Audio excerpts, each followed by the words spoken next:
Now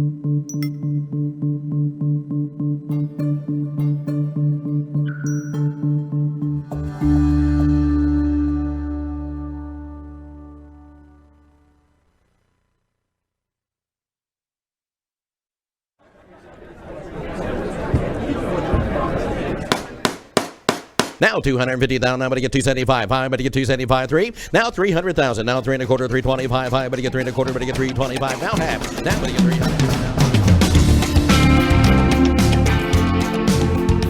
And hello from Dallas at Lincoln Center at the intersection of the Dallas North Tollway and the LBJ Freeway. Welcome to the Mike Mcgavel Jones Show. We're glad to have you along today. We have a very special guest that I work with, and we have worked with this group previously, and it's been a great relationship and a great experience for me. I want to introduce Sabrina R. Porter. She is the president and CEO of Christian Care Communities and Services, and they have multiple locations. We'll talk about what they do. They are a Christian-based organization, and good morning. Good morning. Glad to have you on. Thank you for having me. As you know, I toured the facilities in the last week or so. Yes. And I've done that before, and I'm amazed at the changes that are going on. So what I'd like for you to do is tell them about your organization and a little bit about what, I'd say the base, just give us the overall 10,000-foot view, and then we'll get a little closer. So not the 3-hour tour. Not okay. the 3-hour right. tour like Gilligan's Island. Okay. Yeah. I'd love to. So in the 1900s, there was a small town of Gunther, Texas, that had some property, and the Churches of Christ, several elders and some ministers got together, and they decided they wanted to start a Bible college. And so a Bible college was established, and there's much more history than just that. But since I won't do the 3-hour tour, I'll make it succinct. And for a few years that was done, and then they decided after a while that they had all this land, and they needed to utilize it for what they saw as one of the greatest needs, and that was to take care of the elderly. And so they established a nursing care center. That's what it was called back in the day. Actually, it was called Home for the Aged. Home for the Aged. And so we've come a long way, because that would mean you and I are aged, and we don't like to be referred to as old. Only like fine wine. That's right. And so it was established, and it was the only one for many years. And then about 40 years later, another one was built in Mesquite, Texas. And about 20 years later, one in Fort Worth. And about 4.5, 5 years ago, we broke ground and then opened up one in Allen. And so we have those 3 communities, and those communities are retirement for senior adults right now. Right.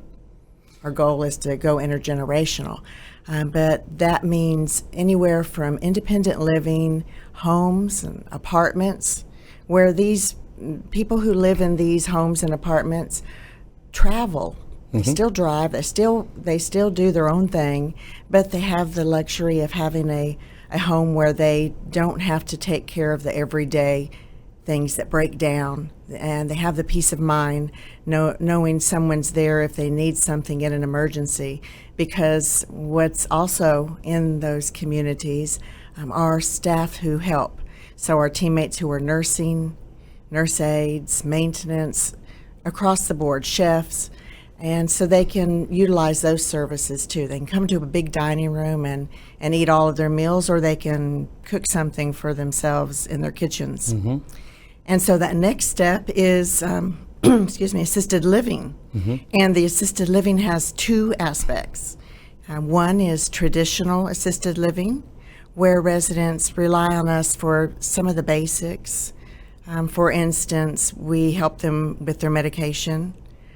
We make all of their meals, but they can also stay in their apartments and have their own meal. And a lot of people want to do that.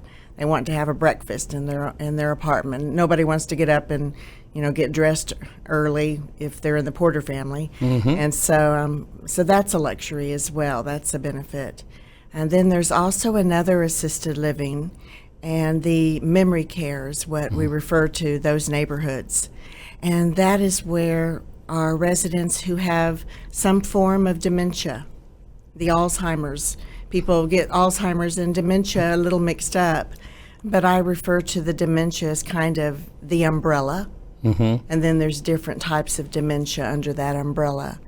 And many years ago, a lady named Linda Morrison, who many of us who have been in this industry a long time respect and admire, she was walking down one of the halls one day in Gunter, Texas, and that was when residents sat in wheelchairs.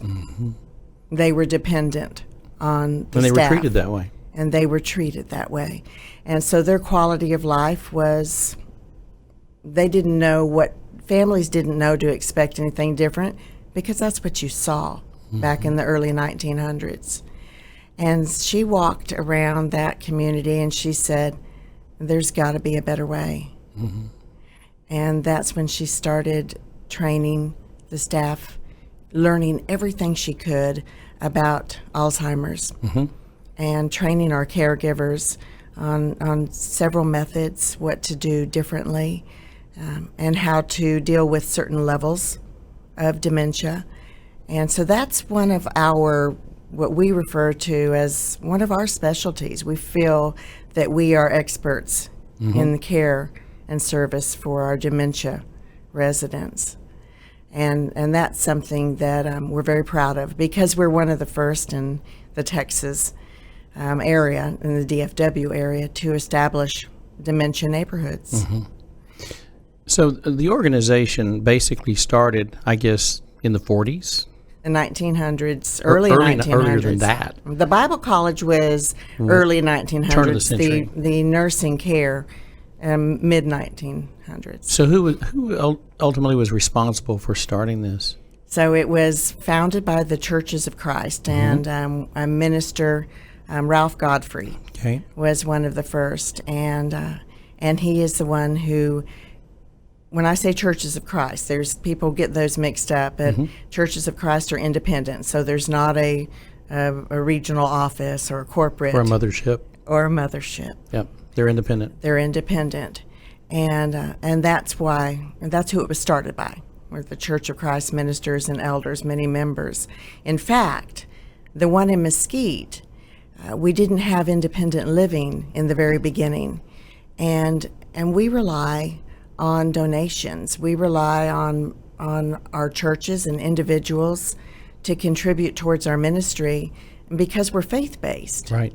Now, back then, you saw 100% of the residents and almost 100% of the staff, who we refer to as our teammates, who were Church of Christ. But over the years, with all of the options that are out there, and people, this big melting pot of ours in the DFW area, it started to change the makeup of the population living in our communities.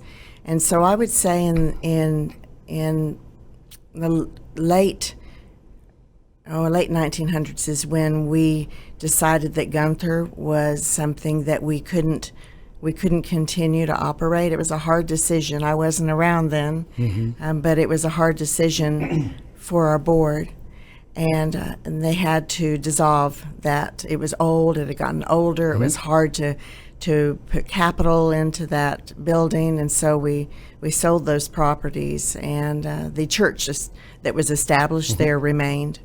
But the properties were sold and turned into residential neighborhoods. Right. And so that's when Mesquite became even bigger, and the independent, the assisted, and then the nursing care.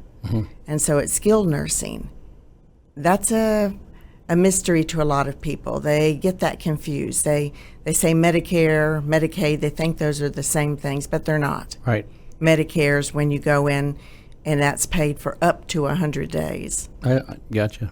Medicaid is for those people who need some financial assistance. And then there's that middle that a lot of people don't know about, And I call that the gap. That's for the teachers who didn't have a big retirement set aside, the ministers and their spouses, our veterans. Sure. And there's a gap of what it costs to take care of somebody 24/7. Sure. And what people can afford. And so that's why we rely on our friends to donate towards it. Sure. You know, when I was young, growing up in North Texas, specifically in Gainesville, I remember I was reading my great-grandmother's death certificate, and it referred to the Gainesville Sanitarium. And people get confused about what that is. And so I certainly understand the situation in Gunter, because turn-of-the-century buildings, the metro areas are much easier to provide for than a rural community in the middle of nowhere. Yes, and, of course, Gunter's not in the middle of nowhere now, because as it continues to grow out, Frisco, Prosper, all that stuff, Gunter will get eaten up sooner or later, but it didn't happen soon enough for this organization. Of course, I've been involved with this group now, I think, about 5 or 6 years, maybe a year longer. I don't know. I know I've done it, conducted the Festival of Trees event, which we're going to talk a lot about here in a little while, because it's going to be coming up shortly, and I'll be conducting that auction and looking forward to it. But when I first signed on, and as most people know, in the fundraising space, I'm very proactive in visiting whoever I'm working for. So, you know, I like to have meetings. I like to know what's going on, whatever the group is, whether it's challenged, mentally challenged children or adults, which I do a major event here in Dallas for a group. And, you know, I've been to the campus multiple times. It actually charges me up because I want to see it. And so I remember the first time I came to your residential neighborhood in Mesquite, which is between La Prada and what's the next? Northwest Drive. And Northwest Drive. I think there's a big Toyota dealership over there. On your way and there. It's right behind. That's how I always remember. If I pass the Toyota dealership, I've gone too far. But it's a very unique property. People just don't know. They just don't realize. Almost all of us during our lives are affected by either dementia or Alzheimer's. And personally, I'm pushing for legislation for more funding for those. You know, I'm a very outspoken person in Washington, and I like to lobby for certain things. And I just believe that, there's lots of causes. Lots of causes. There's tons. We could sit here for days and just read off the different organizations and causes. But I'm going to tell you, an aging population and a large population. And that population is aging in a different way now, more dramatically than I've ever seen before. We have friends in their 40s that are having problems with dementia or full-scale Alzheimer's. And, they keep trying to do the research, and I do a lot of things with cancer and diabetes and feeding the country and feeding the world. And, we do so many things. That's one thing great about Americans. We're very philanthropic. We're one of the most philanthropic nations anywhere. And you can see that by the mission work that goes on. But I'm telling you, right here in our backyard, we have relatives. One of my very best friends in the world, both of his parents fell to Alzheimer's. And they were farmers. They were just people out in the country. Then they moved to the city to kind of retire. And then his father could not really adequately take care of his mother. It was a really sad situation. And then, of course, he passed away, and then he had the same problems. And then then the family had to get involved. They didn't have solutions. They didn't know what to do. Right. And they didn't want to institutionalize them. And there's that word. And that's the word. That's the word I don't like, because it's we know what that means. So when I went to it was called Christian Care at the time, And I do like the rebranding and the renaming because it makes more sense. It is a community, and it's all about communities and services. Right. And I'll just read your mission because I'll do that. Christian Care Communities and Services is a faith-based ministry providing innovative and loving care for those we serve. And then your vision is a better every day at every stage of life. Your value statement is we do life, all caps, together. And the values are love, integrity, faith, and excellence. And then the motto is caring is our calling. And when you go visit this campus, the one in Mesquite and Allen, which I just did, and I'm sure Fort Worth is the same, I have no doubt about that. What you see are really special people that meet you at the door or in the office. I know when I went to Allen the other day, it was a great tour. Of course, that's a very nice, relatively new campus. Our newest one. And so when you see the lifestyle and how it was put together, it makes all the sense in the world. So you have this area where people are aging. They want an independent life for as long as they can have it. And then they can do whatever they have their parking space and they have their, I'm telling you, I can't remember the young lady that gave us the tour. Karen and I agreed we could live there. I could live there very, very well and be very happy. And between the food service, I said, I saw the dining area, the dining experience, and I said, well, this looks like I'm at a Hilton property in the morning getting breakfast. Because we have a chef. And you've got a chef, and it doesn't look like what you would traditionally think of in a retirement community or assisted living. And so it was a very uplifting thing for me. And Mike, the problem is that people really don't know what's done nowadays until they need it, until they're in a crisis.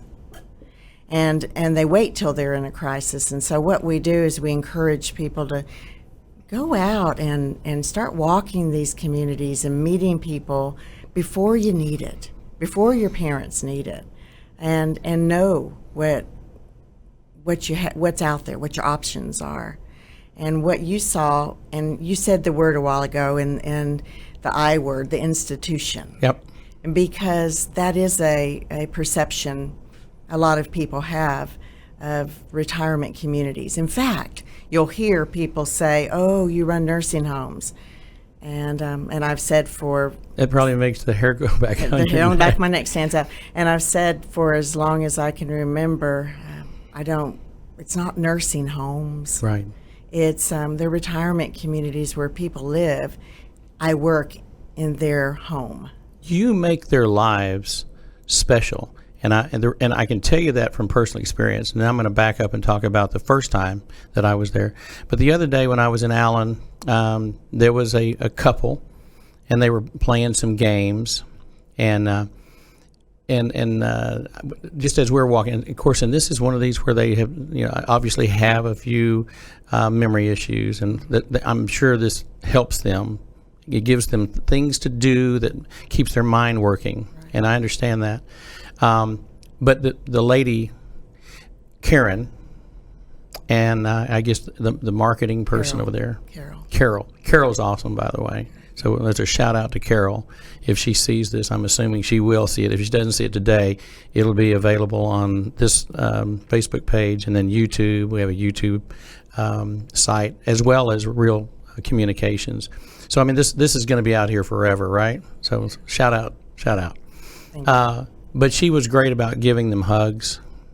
They wanted hugs, and people need hugs. Mm-hmm. And I think when we go back to the I word, and to that mentality of nursing homes, it's almost cruel.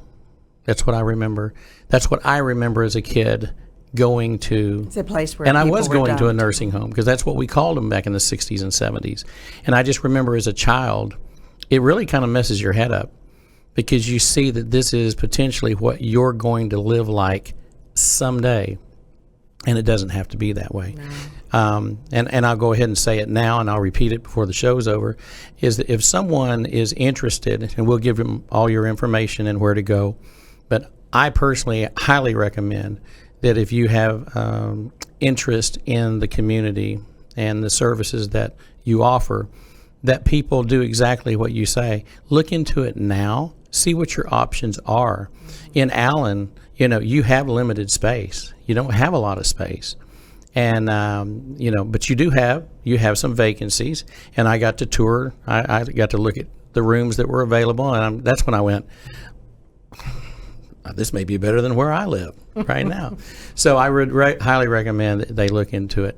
Now, going back to 4 or 5 years ago when I first got involved, the facility had some dated areas. And so we set about goals to raise money. And so that was kind of my front end on this, was being involved in the remodel and updating the rooms. And our fundraiser really was built around a visual of people helping to where they knew that their money, one thing I've learned about fundraising over the years, and I've only been doing it for 35, 40 years, is that people love a visual of what they're doing to contribute.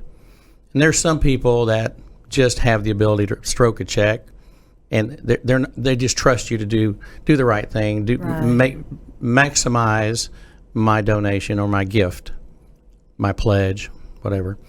And I'm going to touch on that in a minute too. But the first couple of years that I was involved, we were literally redoing rooms, from the paint to the beds to the lights to the curtains, in the cabinets, courtyard, yes, and the courtyard.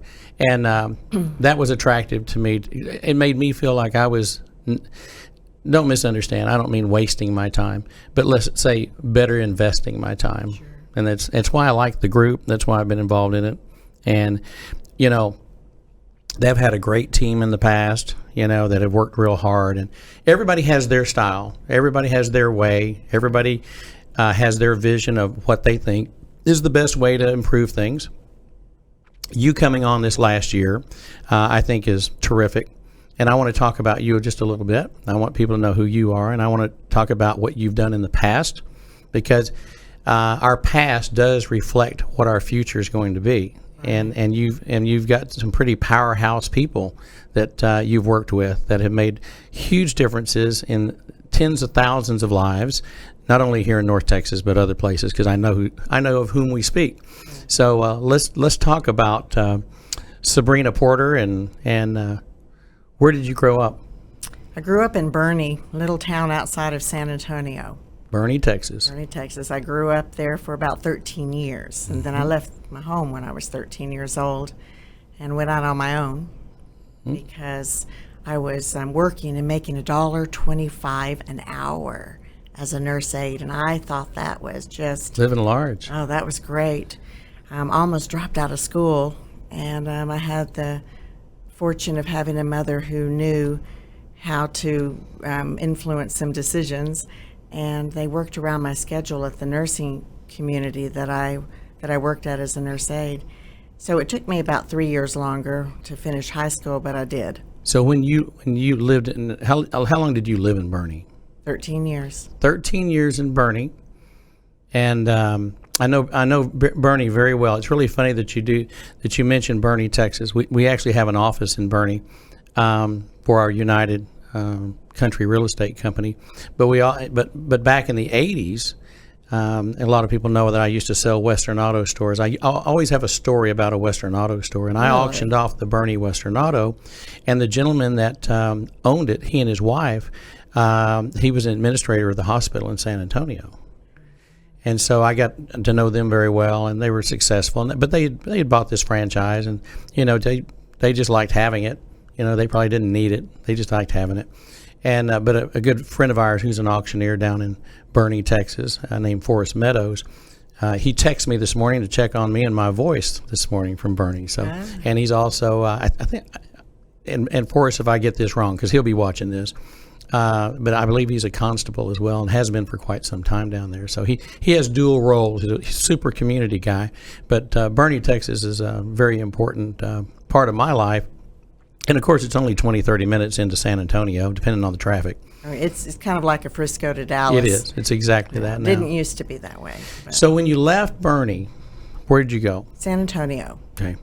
And I went to work for a big for-profit organization. I didn't know the difference of for-profit and not-for-profit.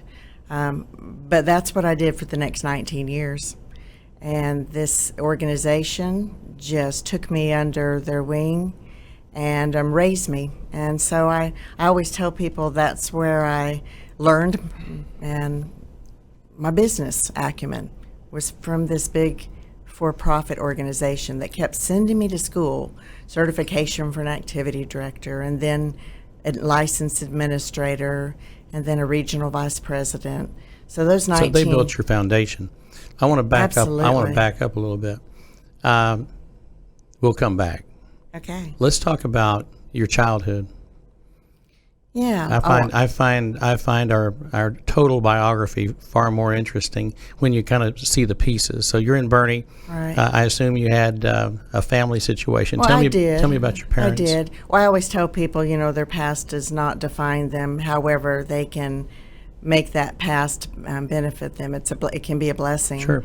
And we know that it can be, and it was in my case. I'm a survivor of incest, Mm-hmm. and my stepfather, but I didn't know he was my stepfather. Thought he was my father for 7 years, and that's why I left when I was 13 to get out of the house. Now, see, that makes even more sense. So survived, and I've helped several girls and young women over the years.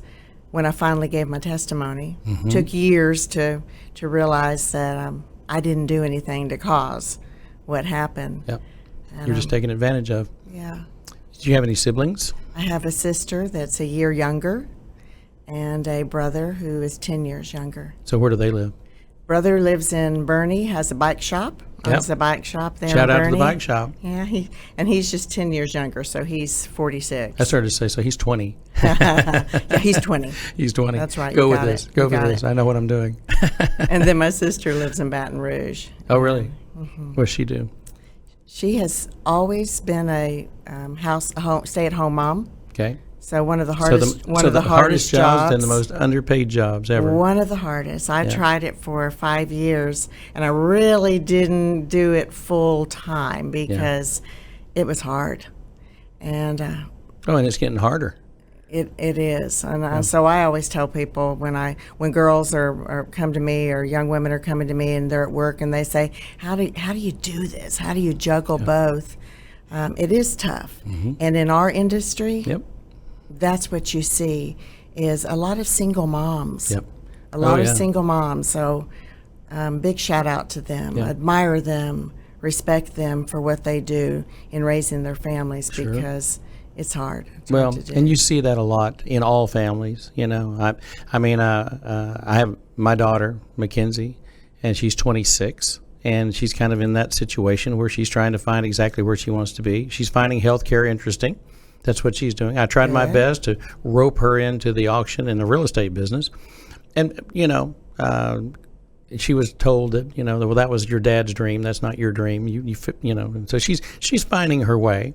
Well, I highly recommend healthcare. I know you do. But I support her in whatever she wants to do because I'll be proud of her no matter what she does. And, we've got a little 5-year-old grandson who I woke up to this morning, and it was he is a blessing, like I can't explain. Can't describe it. And he's the only one, and so I just have those two, and but they change your world. They rock your world. Your priorities in life. They changed mine. So I married at a very, very young age somebody much older, and that didn't last. That was not a good marriage. But then I met my husband, Joel, and he was a blind date. And Joel's the man. He's the man. Yeah, I've seen the pictures in the office. He's definitely the man. 26 years Yep. of marriage, and we've had 3 children. We're empty nesters. We're learning what empty nesting is all about. It's fun. Yeah. and so our oldest daughter, she graduated a couple of years ago from ACU with a social work degree, but she decided to go back to school for nursing. So the Baylor School of Nursing. Well, very nice. Is what she is. But you're talking about your daughter and how you give them choices. When my daughter's decided she's not going to specialize in, What? Right now, she's always volunteered and worked in the communities, the 3 places I've been. And she's not going down that She path? doesn't want to do that first. She wants to experience all these See the other things options? and come around and then be a part of bringing the kids and the young adults, children into our industry. I think that's smart. I think the other thing, too, people don't understand today that, kids get a bad rap. Especially general. millennials. In general. They just really do. And I think it's usually older people that don't understand, and don't want to understand. I meet so many great young people that are givers, that give more than a lot of my generation and the one before that, even though they get, the greatest generation gets a lot of credit. And then, of course, the baby boomers, which I'm one of those, we do give a lot. We do. But there's also, there's enough to go around. You get the good ones and you get the ones that are less compassionate and really it's just about them. There's just as many people of my generation that it's just about them as there are millennials. The millennials simply, they haven't even had a chance to experience life yet. We don't know what they're going to do. But when you look at the Bill Gates of the world and the Warren Buffetts and what their succession plans are and the money that they're giving away. And, you worked with another organization prior to this, so I'm going to transition just a little bit. Okay. So you spent 19 years with this other healthcare organization. They helped build you a platform and a knowledge base and opportunity. Tell me a little bit about what you did after that. Well, so I can't tell you about that until I tell you about 3 children I had, all within a span of about 4.5 years.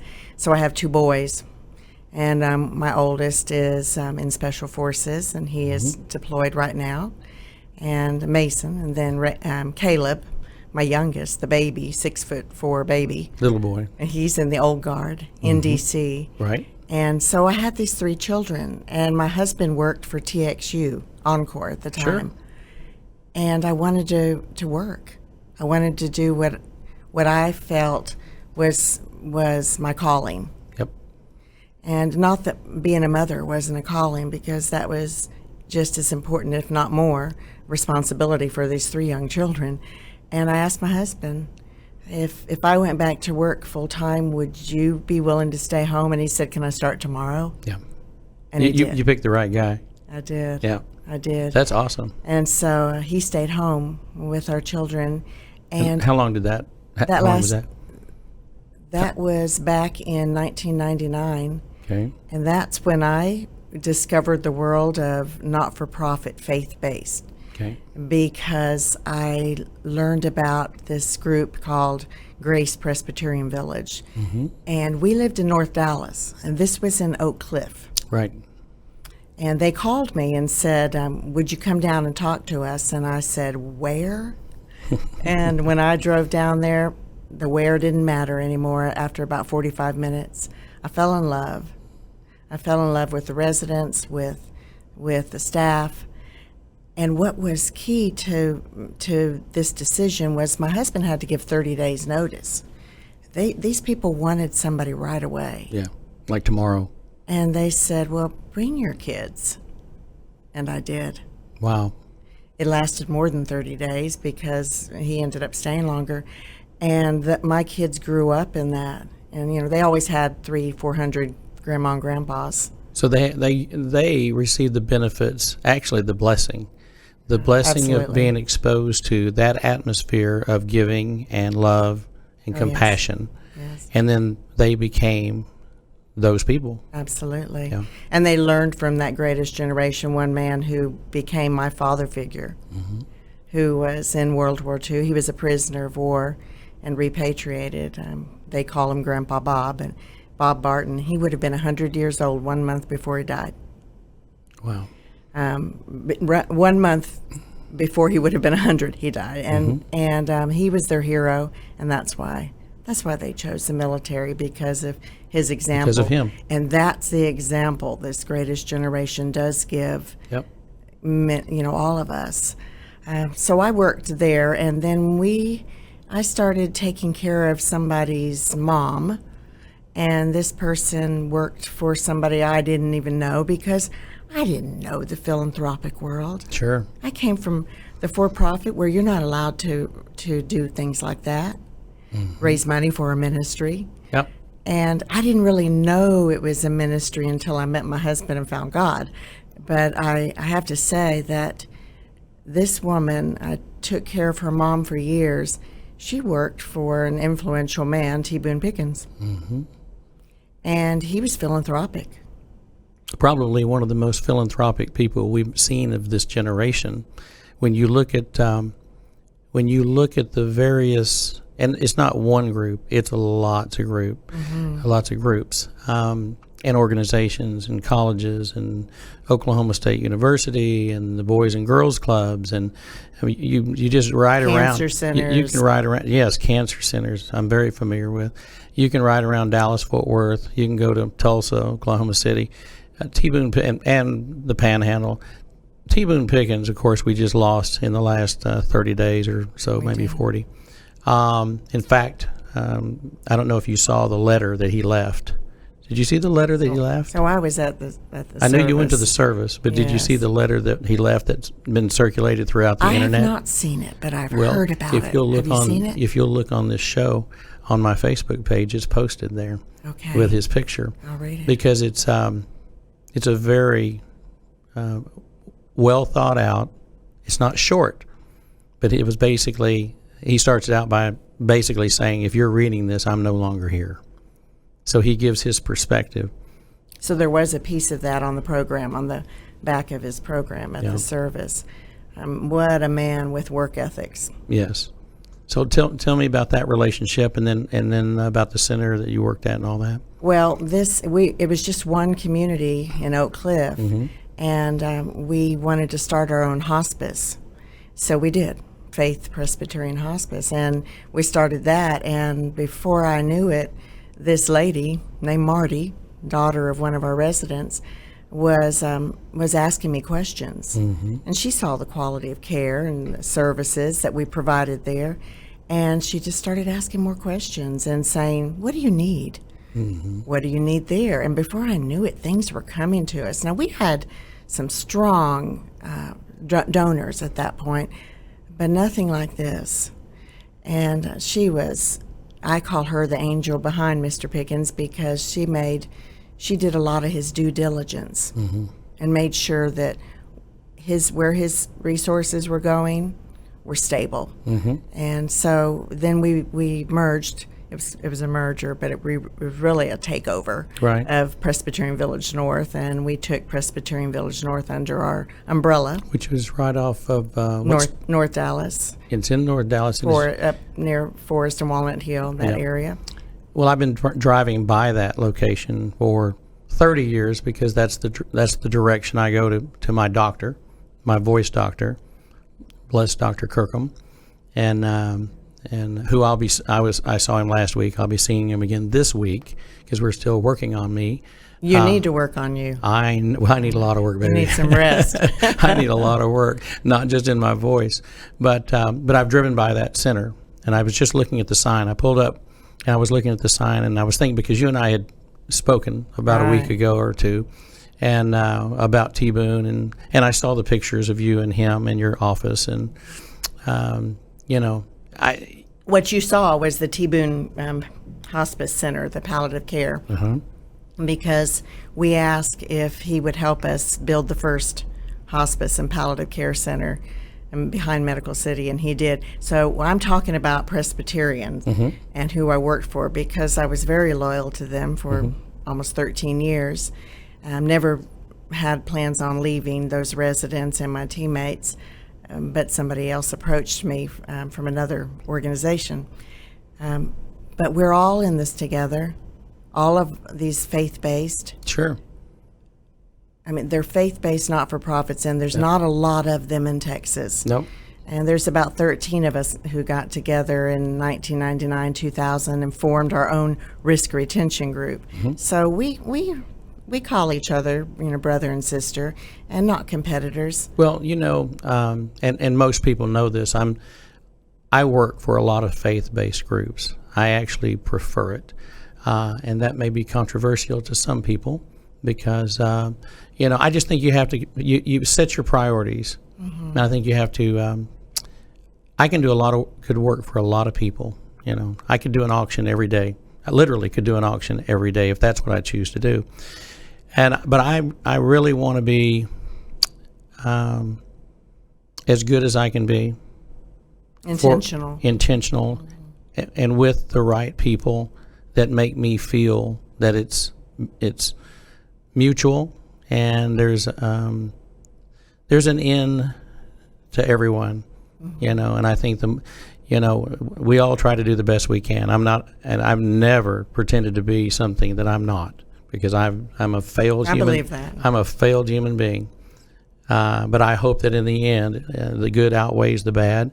And so when I look at, and I'll give you another example, Christian Works, which is directly across the street, right behind me, past their building every day. Been with them almost 20 years as their auctioneer. And we always have someone from Christian Care Communities and Services at their event. And your group, in fact, Christian Works is the ones that recommended me to you guys before you ever came along. And so I was very pleased to spend the hour and a half or whatever we spent in your office the other day, because I could see the right light for this group. You're the right person at the right time to take them to another level of excellence, not just with your mind and what you know and your experience, but also your heart. It makes a big difference. Thank you.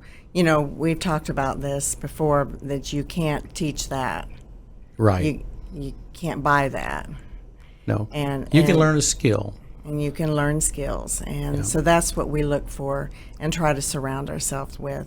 And it's not just because we happen to be founded by the Churches of Christ, doesn't mean that you have to belong to the Church of Christ, sure, to live there or work there. In fact, 33%, 40%, 35% at each of those communities are Church of Christ now because of the options that are out there. Sure. But it's important that we make sure that our residents and our teammates know when we say faith-based, it's faith-based. So that means we invite prayer. Sure. And so when we say we're going to think about something, we're going to pray about it. When we start meetings, we pray at those meetings. It's encouraged. It's our foundation. And so those are things that you can't buy, and we don't require that somebody be a certain denomination or even that they be a Christian. Right. But we can model that, his behavior. We model Christ.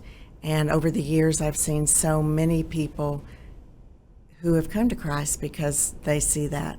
So Christian Works was founded by the Church of Christ. I'm very familiar with them in the adoption and foster and counseling. Yep. Oh, what a blessing they've been to so many people, and people I know as well. And they've been on our show. But they're separate from Christian Care Communities and Services who serve the elderly. My dream, my vision is for us all to be one someday, because we can do more intergenerational, not just volunteering, not just children coming for the day to volunteer, but families and children and young adults living in community. Sure. Because that's what they did for years. Yep. And we see that's the greatest quality of life. And that takes me to the next organization. Juliet Fowler Communities approached me back in 2011 and asked if I would come be their president and CEO. And then I didn't think I was going to leave where I was either, but a lot of prayer, a lot of discernment, and made that decision. And that was my first opportunity to bring children, bring youth into our communities, and we did. I worked with a Presbyterian group, Presbyterian Children's Homes and Services.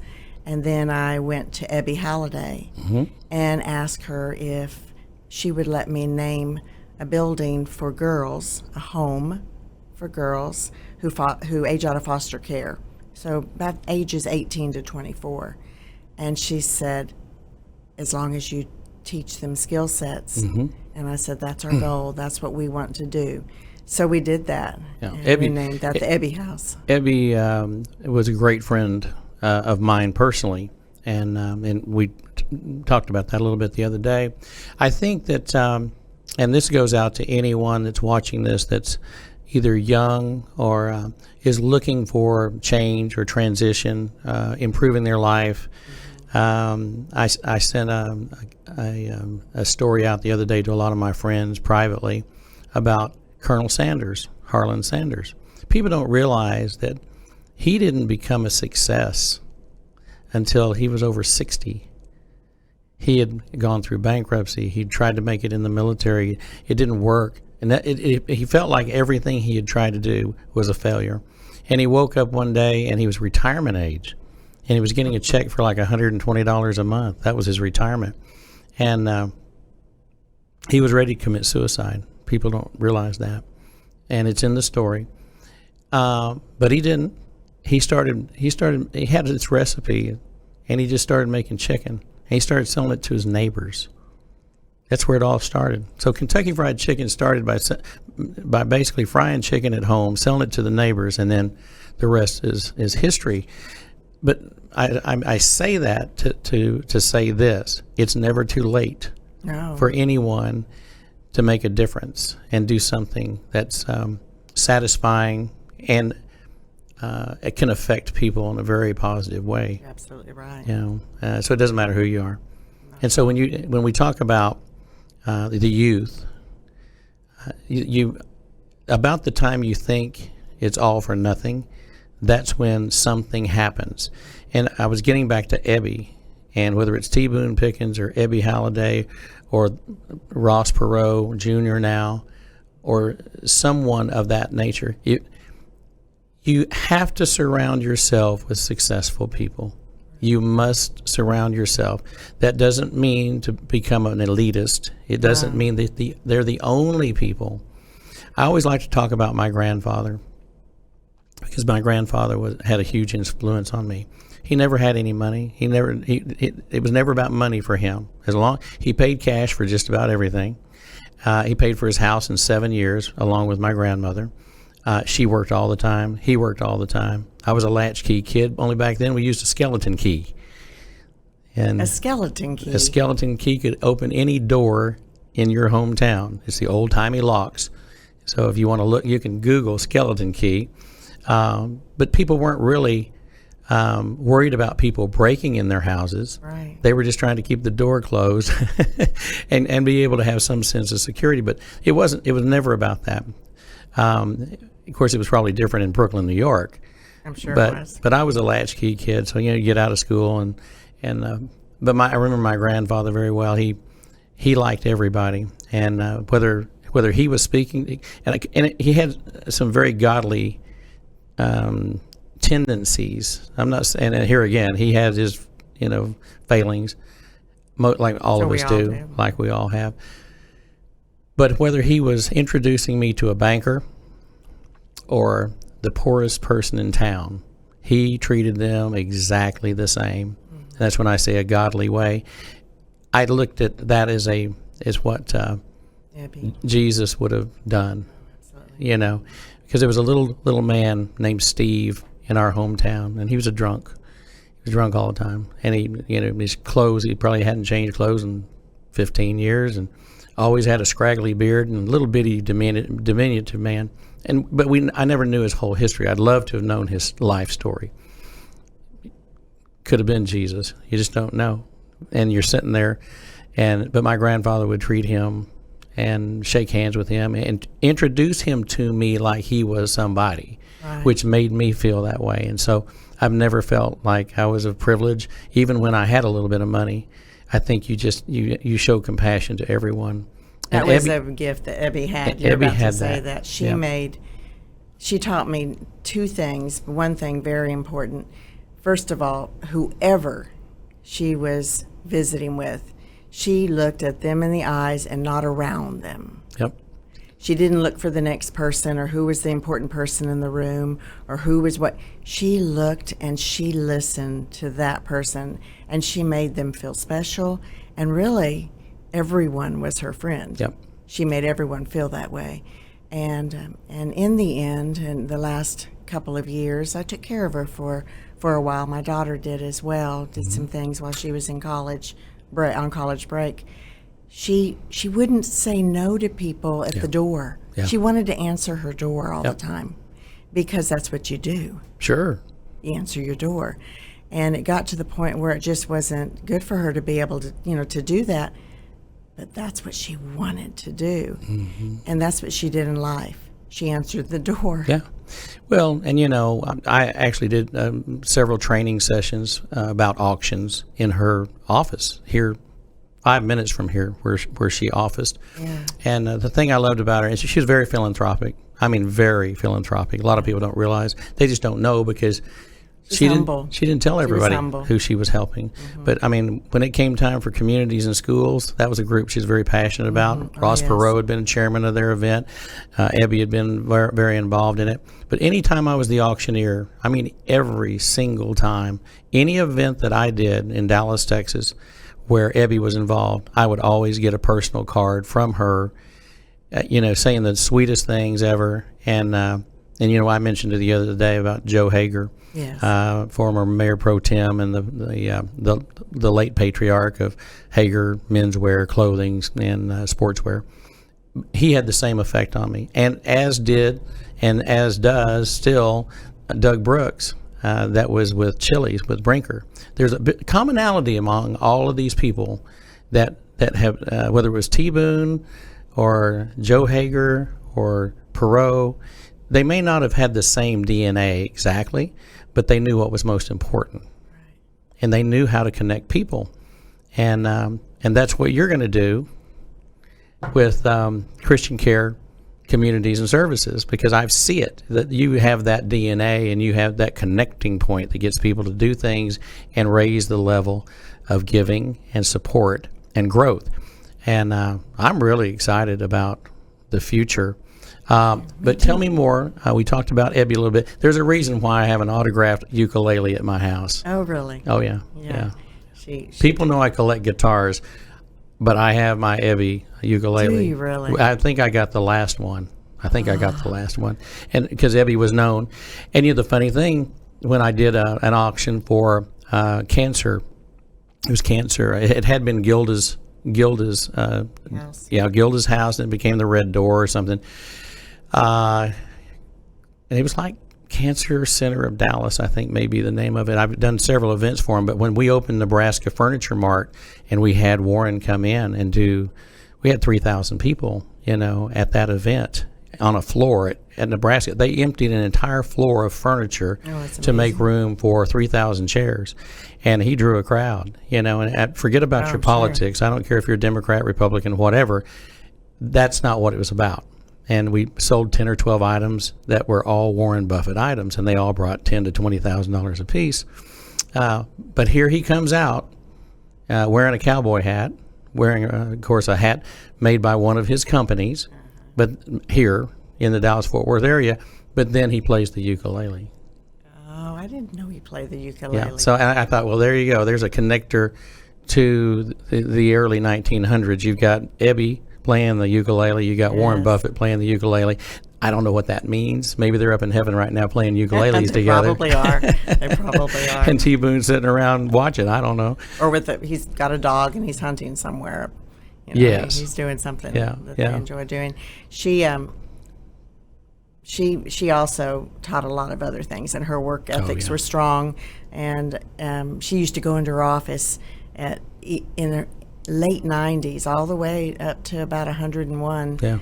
From 10 a.m. to 2 p.m. Oh, I'd see her because I'd go in for different things. Yeah. Well, and she drove as long as she could. Yeah, and the other thing, that second thing she taught, and you mentioned it a minute ago, were those personal notes. She wrote personal notes. She didn't write, "It's great to see you, glad you came." She wrote a note. She wrote a real note. It was authentic, and that's important in the industry that I serve, is authenticity. Well, I've never thrown a note away. Yeah, they're. I found to be all that. I've written a lot of notes over the years, but not nearly as many as I should have. And there's notes I should have written that never got written. But I'm very appreciative. People may not get a note, but I hope they know that it's genuinely I try to loved. do that. Try to do that for all my teammates. So we talked about Ebby a little bit. Yes. And tell me something else. So after we implemented some intergenerational things at Juliet Fowler, and we had been working on a succession plan, and my CFO, she was my CFO and my COO. Not a lot of people see that in the same person, but you can't fight with yourself. And so those CFOs and COOs do a lot of no, yes, no, yes. Well, you can't have tug of war with yourself, and she was absolutely a dynamite CFO and COO. And so when Christian Care approached me, when the board approached me, after a couple of calls, because again, I wasn't looking for a change, after some praying and knowing that succession plan we had put in place, it works. If you do it right, you're building and you're growing your own leaders amongst in your organizations, your ministries. So she stepped into my place as president and CEO at Fowler. Which freed you up. And so allowed you to came over to Christian Care. And that's where I've been since August. It was a year in August. Also too, and I'm a believer in this, I think in a lot of roles, whether you're on a board or whatever, your shelf life, your strong shelf life is limited because your new ideas are used up. And I just retired from being on a series of boards with the National Auctioneer Association and the National Auctioneers Foundation, and I just retired from the foundation board in July after 21 years. I've been on a board for 21 years, long time. And I've said all along, and they've kept me around probably longer than they should have. But if you're contributing, they like to keep you around, because you are vital to it. But I also believe that at some point, after about 5, 6, 7 years, you become too much like furniture. You've got to get fresh blood in. You've got to bring new people in. You have to have new perspectives. You have to have different education, different things that bring something special to a board, whether you're the CEO, president, or you're just a board member. Whatever that is, I just think that at a certain point, you should get off the bus. I personally believe that, and this is a philosophy that we have in our company. Our CEO, when he came on board and put the purchase group together to buy United Country Real Estate, we said very early on, and he said, every year we're going to look at who's on the bus. And he said, that includes me. And we're all getting off the bus, and we're going to figure out who needs to be on the bus and who shouldn't be on the bus. And I think that's that forward thinking is important. That's very important. And we say you should, hire somebody that knows more than you do, can do a good job, and can take your place. That's right. And that's what succession planning is all about. What you want is that when there's it's like water. It's like putting your finger in water. You want that ripple to be very limited. You need a smooth transition. You don't need it to be a big splash to where everybody freaks out, Right. So we have some interesting material that I think that Trelvis has. Trelvis, you want to show us some photographs and some information about Christian Care Communities and Services, please, sir. Oh, that's our new, we call it our benevolent fund, the Army of Care. And so we just established that in the last year. And these are my teammates. So some life enrichment activity and nurse aides and housekeepers, maintenance, marketing. Everybody wears their Army of Care shirts and blue jeans on Fridays. And the Army of Care is a way of giving for our teammates and others to give back, to pay it forward. It's amazing.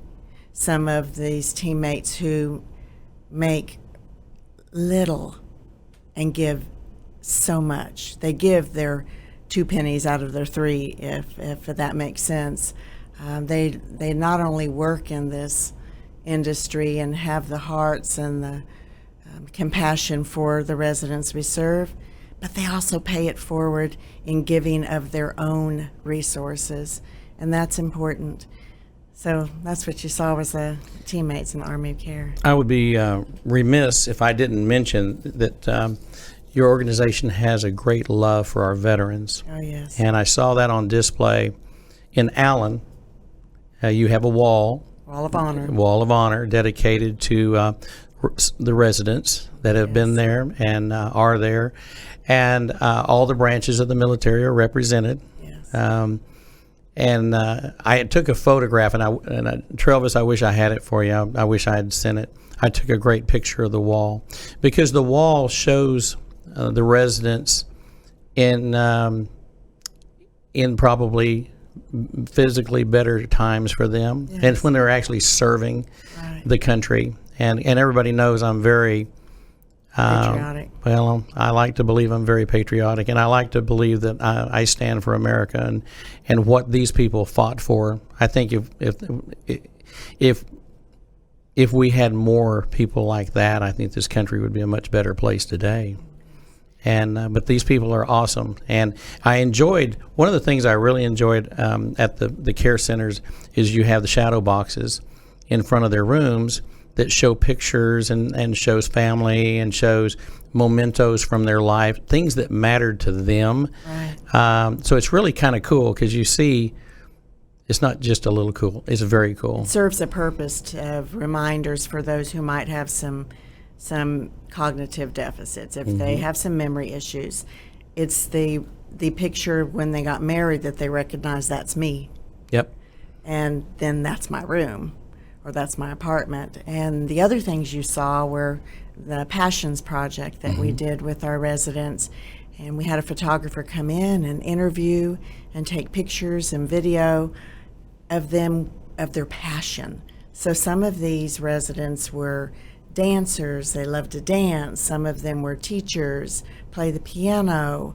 Vital lives. I mean, All like about their vibrant, lives. very Their vibrant stories. lives. They have great stories. And we blow those up huge on canvas and put them all around our communities because we honor them as well. So we honor our veterans and we honor our residents who live with us.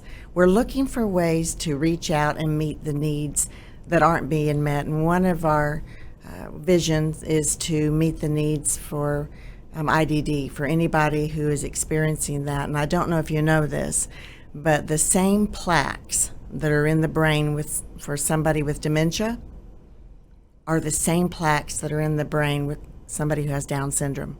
Really? So it's not will they have memory issues, it's when. Gotcha. And so many of the Down syndrome or autism or anybody on the spectrum, those adults who are living at home with their parents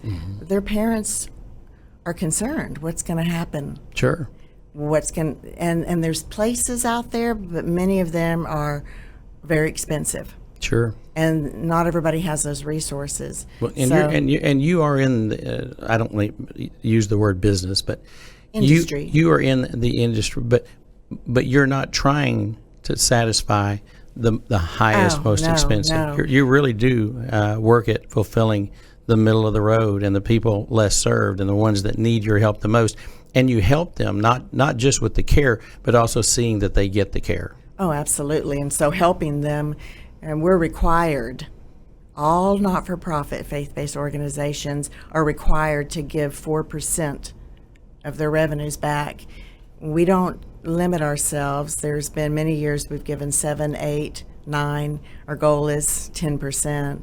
And that's for those people whose resources are limited, or they've been paying privately for so many years and they're running out. Sure. But we have some land at our Mesquite and our Fort Worth communities that is undeveloped. I was looking at that. And so that's what I'm thinking of, some intergenerational cottages, or Fort Worth, a farming community. We have a big barn, sits on top of the hill and overlooks all of Fort Worth, and adult day services for young adults that are on the spectrum somewhere. Yep. to senior adults and serving each other. Where's the best research being done right now for memory care? Is there something? Well, I don't know if you've heard of the Center for Brain Health here in Dallas. So Dr. Chapman is in charge of that. She does a lot of research. There's so many people who do research, and there's not a magic pill. Right. And so we're always looking for something. It's human nature Sure. to look for something to fix it. Yep. But what we know is that if we can keep the brain and the body active, it can slow down the progression. Yep. And so that's our goal always, is to do wellness and fitness, and that's what we provide. So when you I saw the exercise room. yes, you our know, pools, yeah. our therapy, we Yep. do outpatient therapy, not just in our communities, but externally. And then we have hospice and home health as well. Sure. And in that, we train our teammates on dementia and all of anything that might impact our residents. All of our teammates are trained. Well, in those areas. besides the taking care of them to the best of your ability, but there's also safety issues, Yes. security issues. You know, all these things that blend together. You've got your plate's pretty big.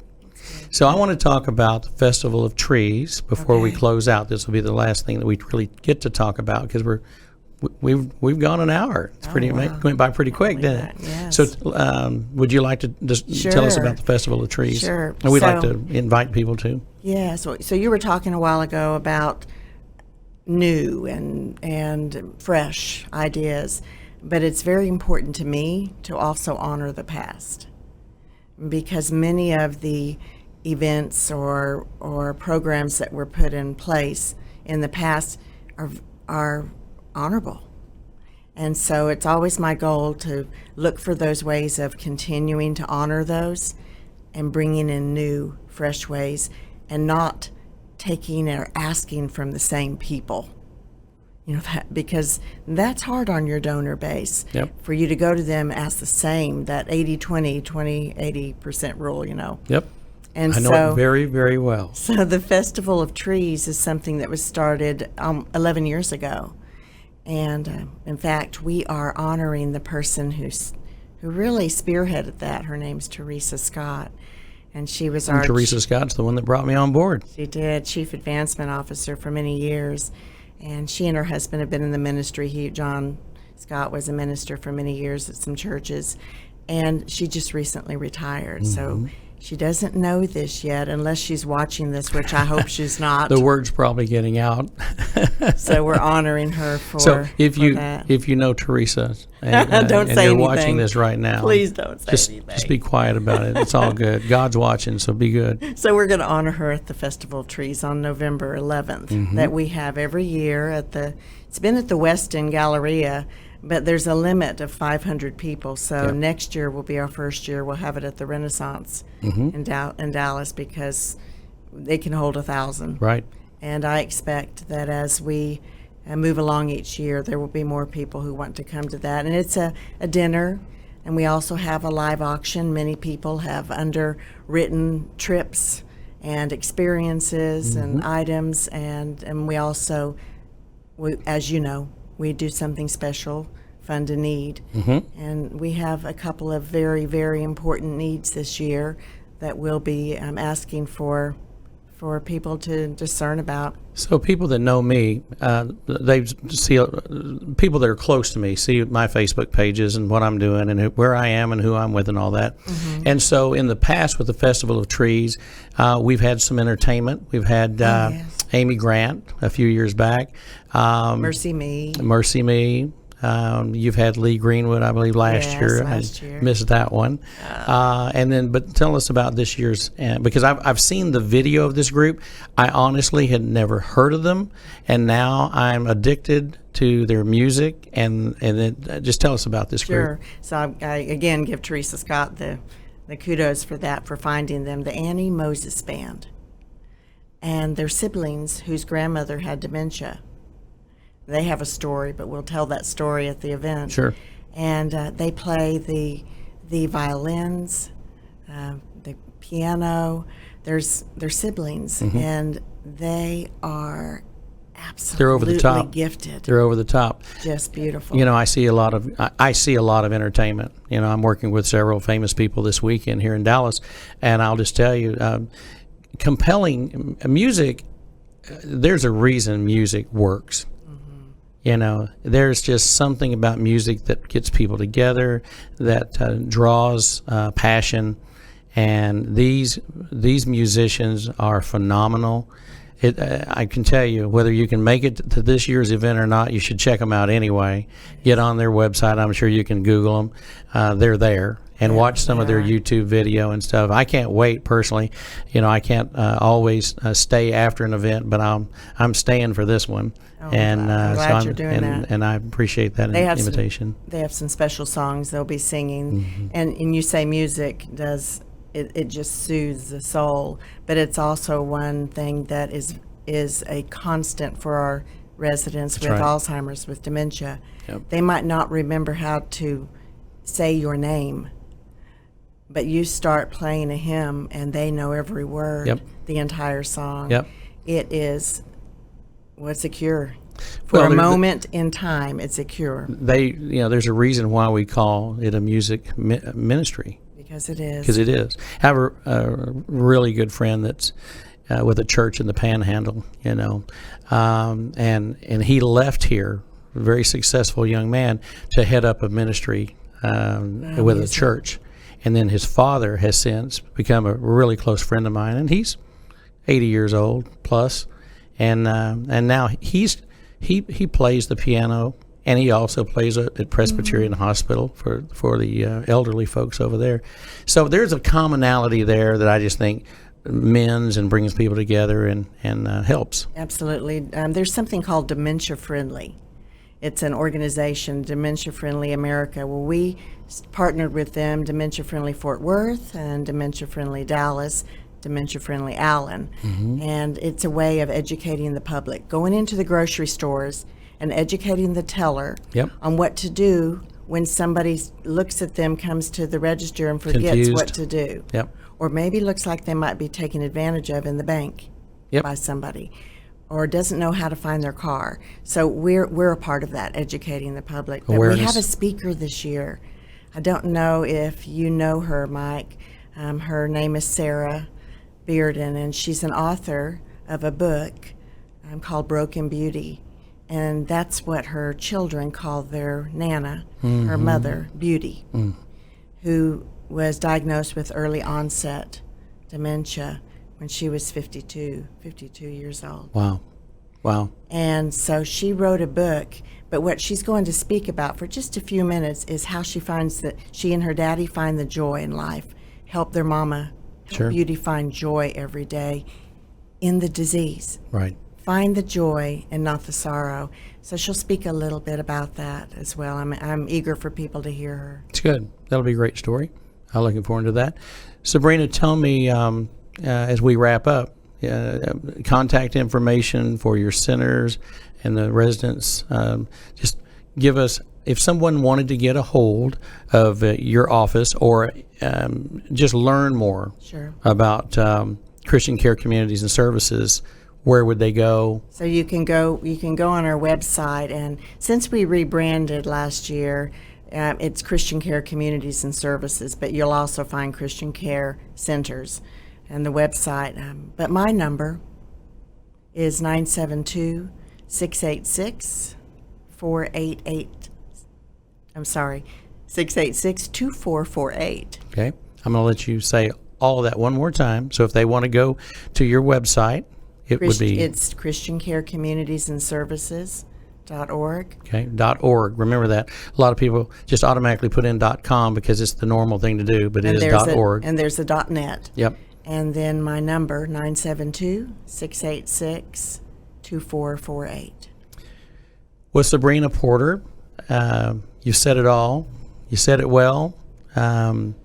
You're a beacon of good things for this organization, and you're going to be for a good while, as long as you want to, I'm sure. And I hope they embrace you 120%. And you continue to bless as many people as you can, as long as you're in the role. and I'll be there with you on November the 11th, which is originally Armistice Day, and then Veterans Day, and my mother's birthday. So, Oh, wonderful. So I'll be celebrating you and all of those good things. So Oh, that'll be great to celebrate with you. thank you very much for being here with me. Thank you for having me. And Travis, I think with that, we're going to wrap this one up. And you got our closing. Are you going to close this thing? Yeah, push that button over there, Travis. Travis is the producer. I never tell Travis what to do. We are Elvis. TR Elvis. On behalf of everybody at the Mike Mcgavel Jones Show and everyone that's been a part of this today from Dallas, Texas, and Lincoln Center at the Quarter, the center of the world, at the Dallas Tollway, and of course the LBJ Freeway. Have a blessed week, everybody. We look forward to seeing you next week, and we'll have another show for you, and hopefully it'll be as good as this one right here. Thank you very much. Okay.